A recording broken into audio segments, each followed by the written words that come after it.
हवा की गति जो है काफ़ी धीमी होगी और टेम्परेचर भी तेज़ी के साथ डाउन जा रहा है। तो ऐसे में पुनः जो है एक ठहराव की स्थिति देखी जा रही है और अभी ऐसा अनुमान है कि अगले 2-3 दिनों तक जो है वो हवा की स्थिति जो है वो इसी तरह से रहेगी। ऐसे में जो धुआं दिवाली के बाद उठा था वो अभी स्टोरेज है, तो अभी ऐसा लग रहा है कि 2-3 दिनों तक अभी यथास्थिति ही बनी रहेगी। जी, हमें फिर से वही स्थिति दिख रही है जो बारिश होने के पहले एक तरह से सीवियर स्थिति हो गई थी।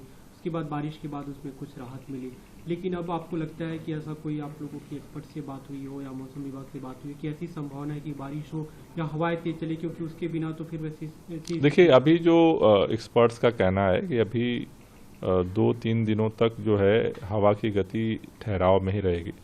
उसके बाद जो है वो हवा की स्पीड बढ़ सकती है और उससे ख़ास तौर से जो बंगाल के अंदर जो अभी एक विक्षोभ देखा जा रहा है उसकी भी संभावना है कि अगर उसकी हवा और उसके पानी की बूंदें अगर यहाँ तक आती हैं तो मेरे ख्याल से 2-3 दिनों बाद ऐसा प्रेडिक्शन है कि इसमें सुधार देखा जाएगा। लेकिन अभी जैसे AQI 400 के करीब पहुँच रहा है, 395 है अभी दिल्ली का, और ये सीवियर प्लस की तरफ जा रहा है, तो 2-3 दिन में उससे पार कर सकता है, 450 के करीब हो सकता है, तो स्थिति काफ़ी गंभीर हो जाएगी। देखिए, आज दिन भर हम लोग इसको मॉनिटर कर रहे हैं और जैसी स्थिति बनती है कल फिर सभी जो साइंटिस्ट के साथ सभी डिपार्टमेंट के साथ फिर बैठ करके आगे की कार्य योजना बनाएंगे। जी, आपने कहा था बीते दिनों की अगर अति गंभीर की श्रेणी में या सीवियर प्लस की कैटेगरी में जाता है तो फिर हम विचार करेंगे कि जो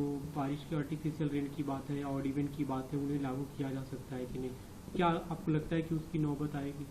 देखिए, अभी मेरे ख्याल से जो अगले 2-3 दिन हैं उसको ऑब्जर्व करने के बाद ही इस फैसले पे पहुंचा जा सकता है। लेकिन अगर सीवियर प्लस की तरफ अगर बढ़ता है तो निश्चित रूप से सरकार जो है उसके अनुरूप निर्णय लेगी।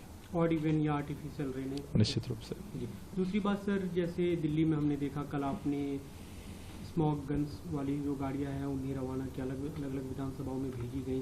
दिल्ली के प्रदूषण को एक तरह से कंट्रोल करने की कोशिशें हो रही है, जैसा आप लोग दावा भी करते हैं, लेकिन बाहर के राज्यों से जो प्रदूषण आ रहा है, खासतौर पे पराली, आपने बताया था कि पंजाब के लोगों से बातचीत हुई, क्या उस पर कोई निदान की तरफ कदम बढ़ा रहे हैं? और उन लोगों का भी कहना है कि शायद अगले 2-3 दिनों में पराली की जो घटनाएं हैं वो काफ़ी कम हो जाएंगी।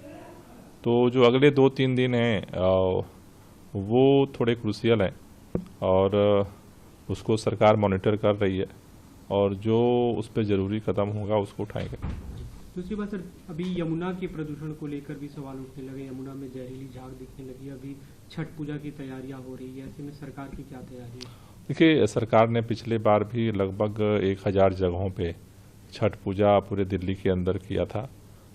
इस साल भी पूरे दिल्ली के अंदर जगह जगह तैयारियां चल रही हैं, जगह जगह वहाँ पे व्यवस्था के लिए टीमें बनी हैं जो काम कर रही हैं और मेरे ख्याल से इस बार भी पूरी तैयारी के साथ 1000 से ज़्यादा जगहों पे छठ पूजा का आयोजन होगा। लेकिन यमुना के पानी की जो गंदगी है उसके लिए उसको लेकर के भी टीमें जो है उस पर काम शुरू कर दी हैं।